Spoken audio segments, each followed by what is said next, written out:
Spy versus spy. एक तरफ है नेटफ्लिक्स का स्पाई और एक तरफ है यशराज फिल्म्स का स्पाई। एक तरफ है ग्लैमरस सिक्स पैक हीरो माफिक स्पाई और दूसरी तरफ है guy next door looking spy. एक स्पाई कियारा आडवाणी के साथ डांस कर रहा है और दूसरे बेचारे की शादी टूट रही है। एक स्पाई अपने ही रॉ एजेंट के साथ लड़ रहा है और दूसरा स्पाई पाकिस्तान में जाकर अंदर घुस के स्ट्रैटेजी के साथ पाकिस्तान का न्यूक्लियर प्रोग्राम खत्म कर रहा है। तो कौन सा स्पाई है अच्छा, वॉर 2 वाला या फिर सारे जहां से अच्छा वाला?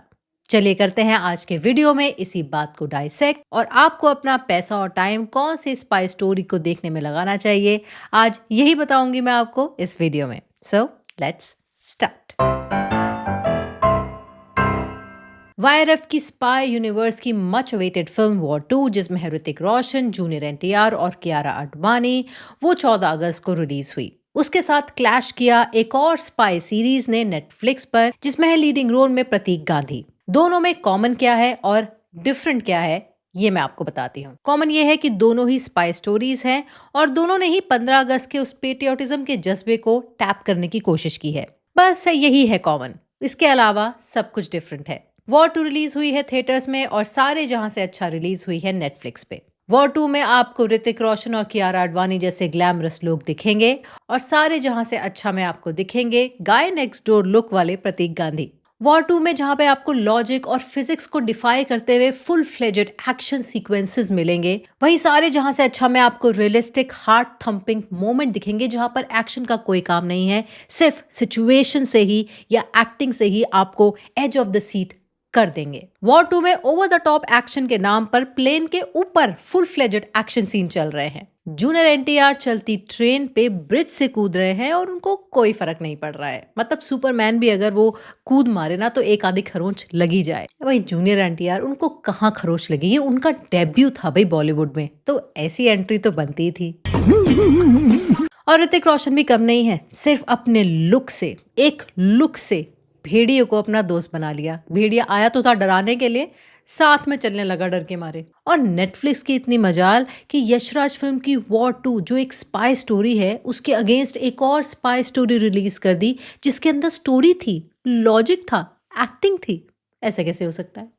Good question, you are a good question. सारे जहां से अच्छा की कहानी शुरू होती है होमी भाभा के असैसिनेशन से 1966 में और फिर स्टोरी मूव होती है कि कैसे ईस्ट पाकिस्तान से बांग्लादेश बना, शिमला एग्रीमेंट साइन हुआ और उसके बाद रॉ बनी। आपको ये जान के हैरानी होगी कि ISI रॉ से 20 साल सीनियर है, यानी कि उनके पास ज्यादा फंड था, ज्यादा अच्छा नेटवर्क था और ज्यादा अच्छा इंटेलिजेंस था एज कम्पेयर टू रॉ at that point of time. और उस वक्त विष्णु शर्मा जो कि रॉ के एजेंट थे, जिनका कैरेक्टर प्रतीक गांधी ने निभाया है, उनको एक इंटेल मिलता है कि पाकिस्तान न्यूक्लियर प्रोग्राम डेवलप कर रहा है और उसको सैबोटाज करने के लिए वो खुद पाकिस्तान जाते हैं और वहां पर उनको बोला जाता है कि आपको कोई हेल्प नहीं मिलने वाली है, आपको बस अपनी छोटी सी टीम और नेटवर्क के साथ इतना बड़ा न्यूक्लियर प्रोग्राम सैबोटाज करना होगा। और वॉर 2 की कहानी, रॉ एजेंट आपस में ही लड़ रहे हैं। वाह। मूवी में हीरोइन की बात की जाए तो YRF की ये पुरानी आदत है, हीरोइनों को सिर्फ बिकिनी पहनाने में ही इनका विश्वास है। पहले इन्होंने पठान में दीपिका को बिकिनी पहनाई, उससे पहले वॉर में वानी कपूर को पहनाई और अब कियारा को पहना रहे हैं। और आई एम प्रीटी श्योर अगली टाइगर जिंदा है या जो भी टाइगर की सीरीज आएगी उसमें कटरीना भी ऐसे ही आपको नजर आने वाली हैं। तो सब्सटैंशियल हीरोइन रोल बिल्कुल नहीं होता है, सिर्फ एक आई कैंडी की तरह उनको यूज़ किया जाता है। और ये सबसे बड़ी नाराज़गी है एज अ फीमेल मेरी, कि अगर आप स्पाई यूनिवर्स बना रहे हैं तो कम से कम अच्छी फीमेल स्पाइस दिखा दो यार, सिर्फ ग्लैमर मत दिखाओ। तो बॉटम लाइन यही है कि वॉर 2 में कोई स्टोरी, कोई लॉजिक या फिर कोई edge of the seat moment नहीं है और वहीं सारे जहां से अच्छा आपको फर्स्ट सीन से ही बांध लेती है। 6 एपिसोड की ये सीरीज है और हर एपिसोड में आपको literally edge of the seat moment मिलता है। स्टोरी और स्क्रीन प्ले आपको इस तरीके से बांध के रखता है कि आप हमेशा ये सोचते रहते हैं कि अब क्या होगा, व्हाट नेक्स्ट। वॉर 2 में जहाँ पे कंफ्यूजन है कि हीरो कौन है, विलन कौन है, आपस में कौन एक दूसरे से लड़ रहे हैं, वहीं दूसरी तरफ सारे जहाँ से अच्छा में आपको क्लियरली दुश्मन और हीरो मिलेंगे। और मुझे सबसे अच्छी बात इस सीरीज की यही लगी कि हीरो तभी शाइन करता है या उसकी विक्ट्री पे हमें तभी खुशी होती है जब उसको इक्वली स्ट्रॉन्ग विलन मिलता है या एडवर्सरी मिलता है। और यहाँ पर आईएसआई चीफ का जो कैरेक्टर है वो बिल्कुल भी बेवकूफ़ नहीं दिखाया गया है, वो भी सुपर इंटेलिजेंट दिखाया गया है, क्योंकि उस वक्त अराउंड 1970s आईएसआई के पास बेटर इंफ्रास्ट्रक्चर, बेटर नेटवर्क और बेटर इंटेलिजेंस था एज कम्पेयर टू रॉ। तो इसलिए इस सीरीज में पाकिस्तान की आईएसआई को बहुत शार्प दिखाया है, बहुत इंटेलिजेंट दिखाया है, और इसीलिए वो एक बहुत अच्छा चैलेंज पोज करते हैं रॉ के आगे। और तभी जब जब रॉ की विक्ट्री होती है इन दी एंड, तो आपको एक बहुत ही अच्छा पे ऑफ मिलता है। तो यशराज की वॉर 2 में जहां पर आपको बिग स्क्रीन पे सुंदर लोकेशंस दिखेंगी, हैंडसम हीरो दिखेगा, स्टनिंग हीरोइन दिखेगी, और साथ में अच्छे गानों को आप इंजॉय कर सकेंगे, लेकिन अगर आप ढूंढेंगे उसमें स्टोरी, स्क्रीन प्ले, लॉजिक, तो ऐसा आपको कुछ भी वहां नहीं मिलने वाला है। और दूसरी तरफ नेटफ्लिक्स का स्पाई है, जो कि अपनी ही पर्सनल और प्रोफेशनल प्रॉब्लम से जूझ रहा है, जिसके कैरेक्टर में लेयरिंग है, एक आर्क है। कोई गाने नहीं है, कोई ग्लैमर नहीं है, सिर्फ स्ट्रैटेजीज हैं, प्लानिंग है और हार्ट रेंचिंग या हार्ट थंपिंग मोमेंट है।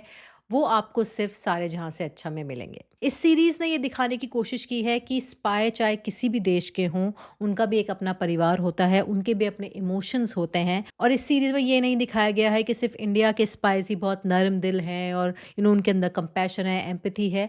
आपको वही कंपैशन, वही एम्पैथी, वही फैमिली आपको आईएसआई एजेंट्स या उनकी फैमिली के अंदर भी दिखेगी, जो कि बहुत ही ब्यूटीफुल तरीके से इस सीरीज में दिखाया गया है। वॉर 2 का रन टाइम है लगभग 3 घंटा, और अगर आपका रन टाइम भी जोड़ लिया जाए थिएटर तक, यानी कि मान लीजिए जाने आने का टाइम या फिर थिएटर में इंटरवल का टाइम, अगर ये सब मिला लिया जाए तो आपको लगभग वॉर 2 देखने में भी 4 साढ़े 4 घंटे लगेंगे। दूसरी तरफ सारे जहां से अच्छा का रन टाइम भी 4 घंटे का ही है। तो अगर सिर्फ रन टाइम की बात की जाए तो दोनों इक्वल है। वॉर 2 जब आप थिएटर में जाएंगे तो टिकट के पैसे पकड़ लो, पॉपकॉर्न, ड्रिंक्स, बर्गर भी आप खाते ही होंगे, उनके पैसे, उसके बाद पेट्रोल या फिर जैसे भी आप कम्यूट करते हैं थिएटर तक, उसके पैसे पकड़ लो, वो आपके लगभग 2-2,500 हो ही जाएंगे।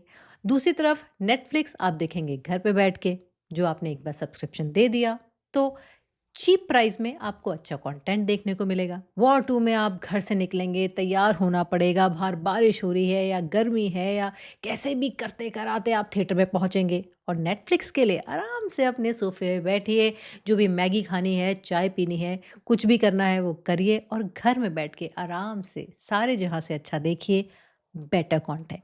तो चलिए, मैंने आपको दोनों ही स्पाई स्टोरीज के प्रोज एंड कॉन्स बता दिए हैं, इकोनॉमिकल लेवल तक बता दिए हैं। बोलो और क्या चाहिए आपको?